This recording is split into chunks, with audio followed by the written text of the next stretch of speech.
The day after the feast, the house holds its breath. The chairs still lean against the table, their cushions shaped by the weight of yesterday's laughter. A spoon rests where someone last stirred the gravy, its handle pointing toward nothing in particular, as if waiting to be taken up again. On the counter, a coffee mug sits half full, its warmth slipping away in the quiet. This morning, silence feels louder than the feast ever was. There is something about the day after, a stillness that isn't emptiness, but a different kind of fullness. Yesterday, the table overflowed. Plates were stacked high, conversations layered over one another, voices rising and tumbling like waves. But today, the air is thinner. You notice the details. The faint smell of roasted turkey still clinging to the curtains. The hum of the refrigerator carrying on with its steady duty, the light through the blinds spilling across crumbs left behind. And there, at the center of it all, a plate with scraps no one touched, a half-eaten roll, a few pieces of stuffing. It feels both ordinary and profound, evidence that there was more than enough. And now the question quietly lingers. If we had more than enough, why do we still wake up feeling like something is missing?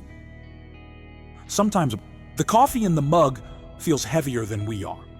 We cradle it, sip it, but it seems to ask us questions rather than give answers. Was yesterday enough? Was I enough? Did I see the people around me, or did I just see the food? Did I notice love, or did I only notice portions? The day after the feast is not about turkey or pie. It is about what remains when the noise is gone. And if you are honest, this morning might feel a little hollow. The dishes wait in their towering stacks. The house echoes in a way it didn't yesterday. It almost feels like waking from a dream. Did it really happen? Or was it just one long performance of family togetherness, here and gone in a flash? But here's the thing. Life often hides its truest lessons in these quiet mornings. The feast shows us what abundance looks like, but the morning after reveals what abundance feels like. And the two are not always the same. Maybe today isn't asking you to fill the silence, but to listen to it. To hear what it has been trying to say all along, that gratitude isn't built in the moment of plenty, but in the moment of pause. Gratitude is not the table piled high. It is the half-empty plate, still waiting for your attention. It is the mug of coffee cooling slowly, reminding you that even simple warmth is worth noticing before it's gone. When you think about it, every feast has its shadow, and it is this. We can have too much and still feel too little. We can sit shoulder to shoulder and still miss the chance to truly see each other. We can fill our plates and still leave our hearts empty. This morning offers a different choice: to stop scrolling for the next sale, to resist the urge to rush into more, to see what is already here, the chair with its cushion still pressed by someone you love, the scent of food that lingers, the scraps that prove there was more than enough. The day after the feast, silence is not your enemy. It is your invitation, an invitation to notice what remains, to honor the traces of joy, and to let enough rise gently inside you. Take another sip of the coffee. Feel its warmth as it moves through you. Look again at the plate. It may be half empty, but it carries a story that's still unfolding. And maybe the story is this: gratitude doesn't begin at the table. It begins right here, in the pause that follows. So the question becomes, when the noise is gone, when the plates are only half full, when the mug is cooling in your hand, what will you choose to notice? Yesterday the table overflowed. Turkey carved in thick slices, pie cut into generous wedges, dishes stacked so high they nearly touched the lip of the counter. At one point, someone laughed so hard they nearly dropped the gravy boat, and the whole room erupted in relief as if the sound itself was a second dessert. And yet, today, there is a restlessness. The morning light doesn't land on joy the same way it did yesterday. Instead, it reveals the aftermath. Plates still crusted with food, glasses stained with rings, napkins crumpled like tired shoulders. The chairs are pushed back, empty, waiting for life to fill them again. Maybe you know this feeling. You went to bed full, too full perhaps, and still woke up hungry, not for food, but for something you can't name. You scroll your phone and see ads for Black Friday deals flashing across the screen, bigger TV, cheaper phone, shoes you never knew you needed. It's as if the world is whispering, you don't have enough yet. Keep reaching, keep filling, keep wanting. And somehow, part of you believes it. It's strange, isn't it? To sit at a table overflowing with abundance, surrounded by voices and laughter, and still feel the quiet echo of emptiness inside. To smile in the photos, to toast with glasses raised high, and yet leave the night wondering if you were truly seen. That's the hidden wound of the feast. Abundance does not always equal satisfaction. Presence does not always equal connection. Maybe yesterday you caught yourself glancing at the clock, measuring how long you could hold the smile before it cracked. Maybe you wished someone would ask how you were really doing. Or maybe you were the one who avoided asking others, afraid of what truth might spill out. The room was full, but the silence beneath the chatter was even fuller. We don't talk about this much because it feels ungrateful to admit. To say, yes, the table was full. And still my heart felt half empty. But honesty doesn't erase gratitude, it deepens it. It helps us see that enough has less to do with servings and more to do with presence. And so, the contradiction sits with us.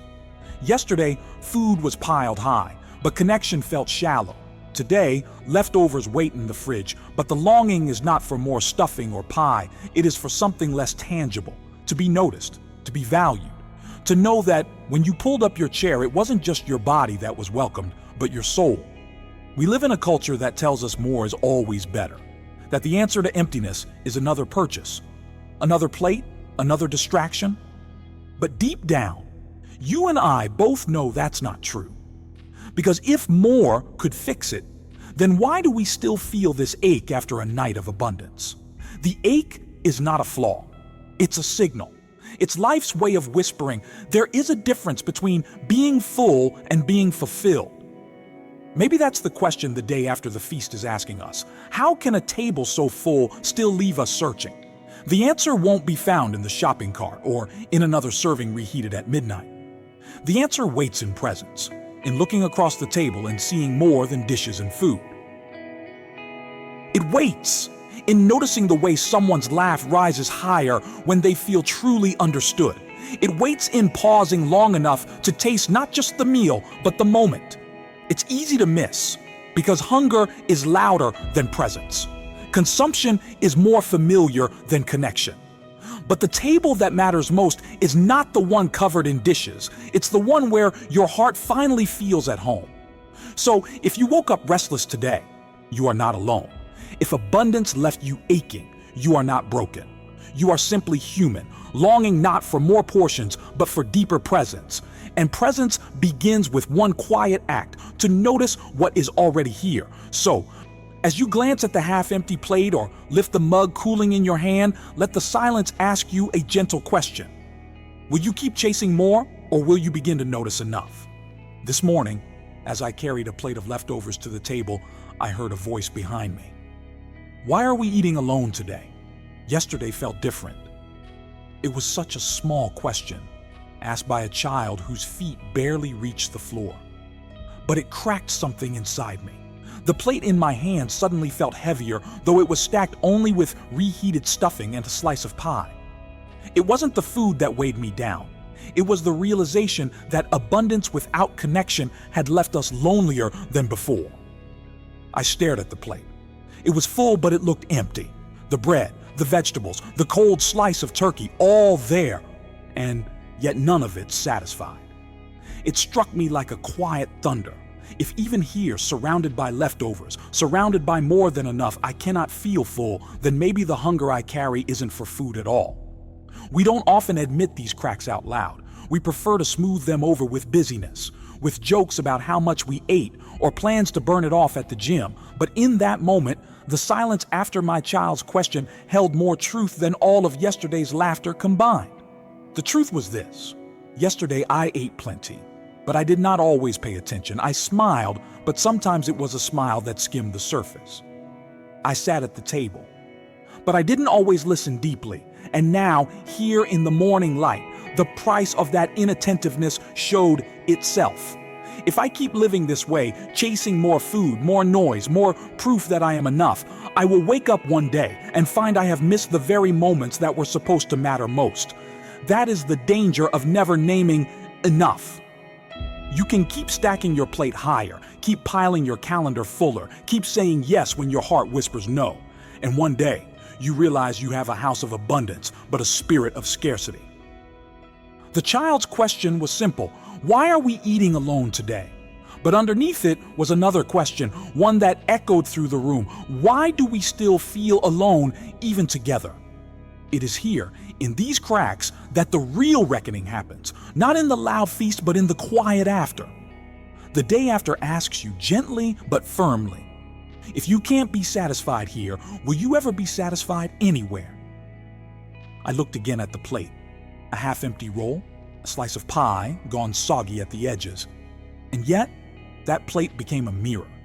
It reflected back a truth I had tried to avoid, that I was mistaking abundance for fulfillment. That I was chasing more while missing what mattered most. The moment of realization doesn't need to be dramatic. It often comes in whispers, a child's question, a pause you didn't plan for, a look across the table that lingers longer than usual. But when it arrives, it asks you to decide, will you keep covering the wound with more, or will you stop and tend to it with enough? The silence in the room stretched. I set the plate down, and for the first time since yesterday, I let myself feel both the fullness and the emptiness. They sat side by side, like uninvited guests, but they were honest. And in that honesty, something shifted. Because maybe the crack isn't the end of the story. Maybe it's the beginning. Maybe it's the opening that lets the light in, the space where truth can finally breathe. So I whispered, mostly to myself, I don't want to miss this anymore. That was the realization. That was the quiet turning point. Not a vow to change everything overnight, but a decision to begin noticing again, to pay attention to the scraps and the silence, to listen to the questions that rise in the spaces between words. The plate still sat on the table, still full, still lonely. But in my eyes, it had changed. It was no longer just leftovers. It was a teacher, asking me to see abundance differently, not as something to chase, but as something already here, waiting to be named. And so, the day after the feast whispered its challenge, will you let the crack become a wound, or will you let it become a doorway? Thoreau once wrote, a man is rich in proportion to the number of things he can afford to let alone. At first, those words sound almost upside down. How can letting go make us rich? Isn't richness about holding more, gaining more, owning more? That's what the world tells us every day. More money, more possessions, more experiences, more proof. And yet, here in the stillness after the feast, I find myself wondering if Thoreau saw something truer. Yesterday, we filled our plates. We filled our homes with laughter, noise, and maybe even a little chaos. But today, the measure of richness is not in what remains stacked in the fridge. It is in what we no longer feel the need to chase. The half-empty plate on the table, the cooling mug beside it, these simple remnants are teaching me something. They are showing me that wealth is not in another helping, another serving, another trip to the store. Wealth is in being able to sit quietly with what is already here and say, this is enough. That's hard in our culture. The morning after Thanksgiving is famous not for its quiet lessons, but for its frenzy. Black Friday sales, endless ads, doorbusters that invite us to wake before dawn and grasp for more. The world does not celebrate stillness. It markets urgency. But Thoreau's words invite us to consider another way. What if letting alone, the art of not needing to reach, was the true feast? There's a kind of courage in restraint, to say no when everyone else is rushing, to turn off the noise when everyone else is scrolling, to sip your coffee slowly while the world screams for your attention. That's not laziness, that's strength. It's choosing presence over performance, sufficiency over striving. I think about the way Thoreau lived at Walden Pond with just the basics, stripping away what didn't matter. He didn't romanticize struggle, he sought clarity. He wanted to know what was essential, what could not be taken away when all else was removed.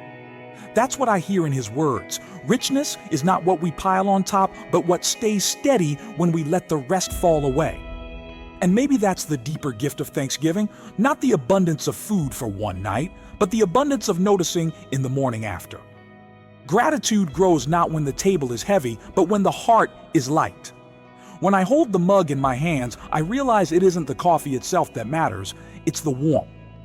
It's the reminder that small, ordinary things can carry extraordinary meaning if we pause long enough to notice. That's where gratitude begins, in the pause. Thoreau challenges us, but he also frees us. Because if richness is found in letting go, then we don't need to keep chasing endlessly. We can stop measuring our lives by what's missing and begin seeing what's already present.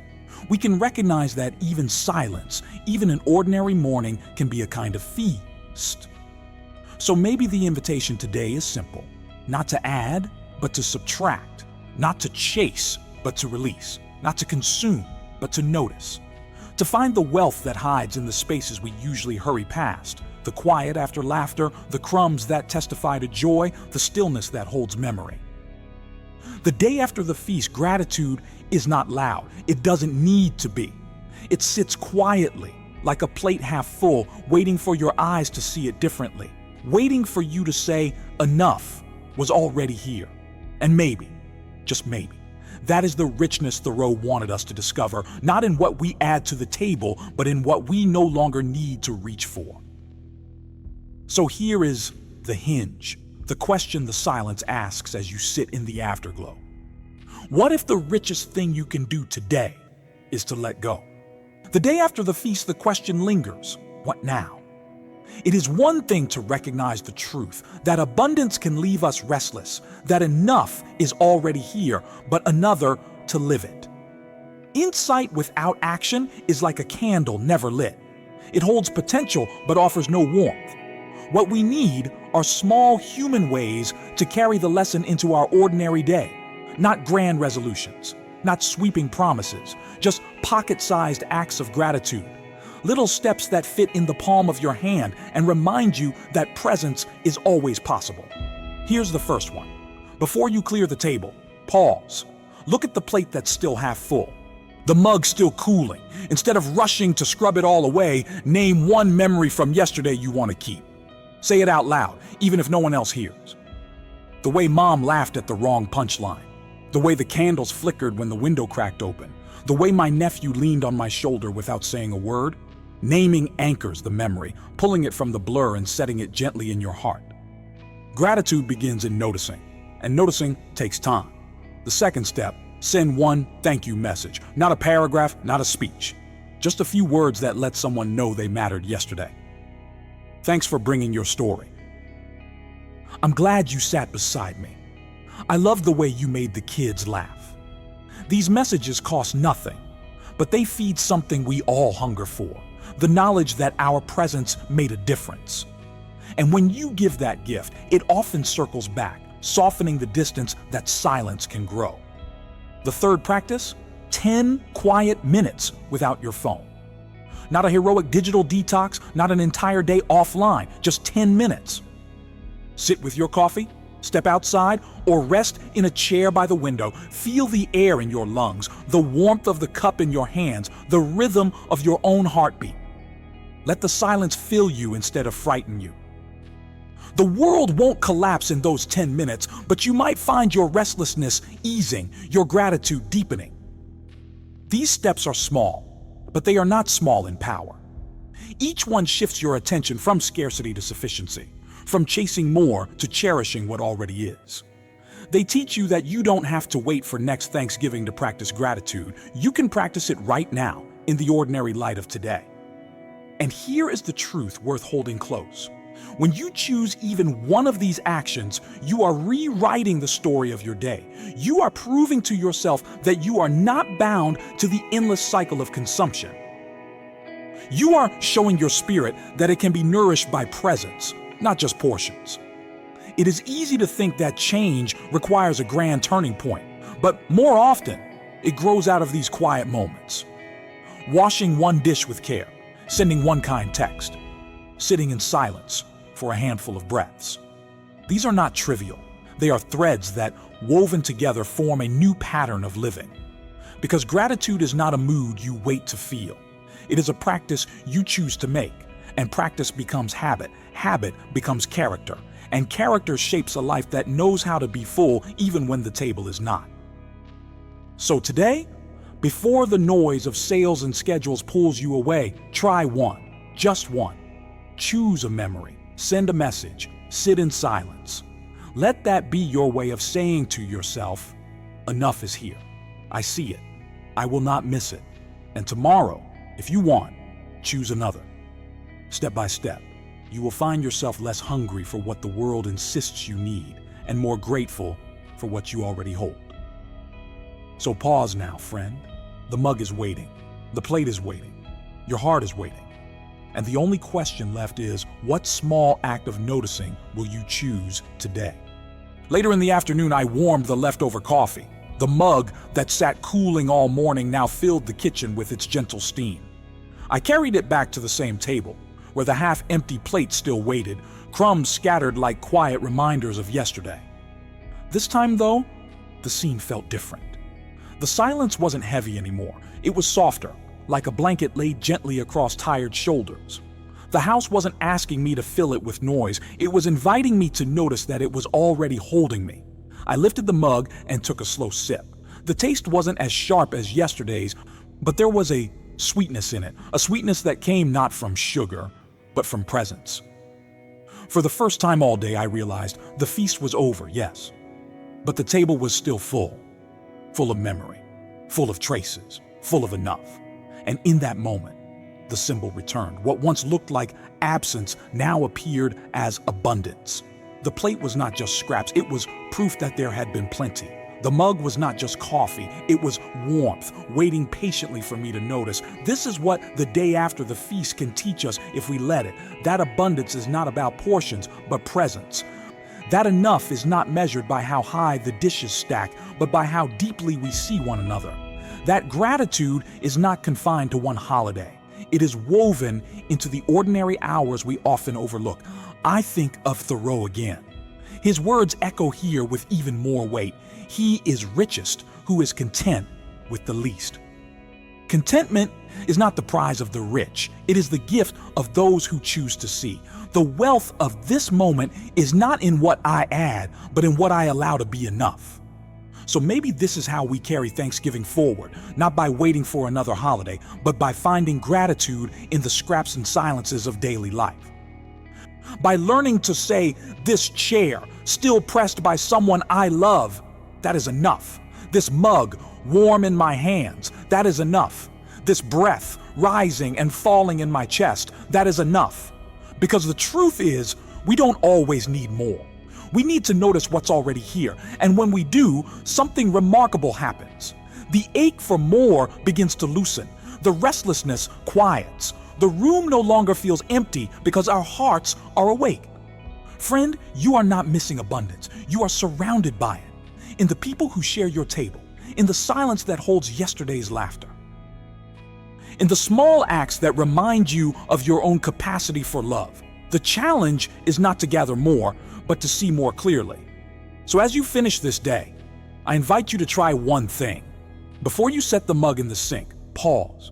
Feel its weight in your hand. Notice how the warmth has cooled but not disappeared. Let it remind you that gratitude is like that.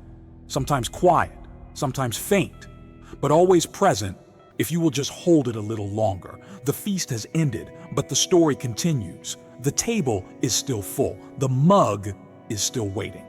The question is whether we will slow down enough to notice. So I leave you with this gentle challenge. Will today be just another copy of yesterday's rush? Or will it be the beginning of seeing enough right where you are? The choice is yours. And the truth is, you already hold what you're looking for.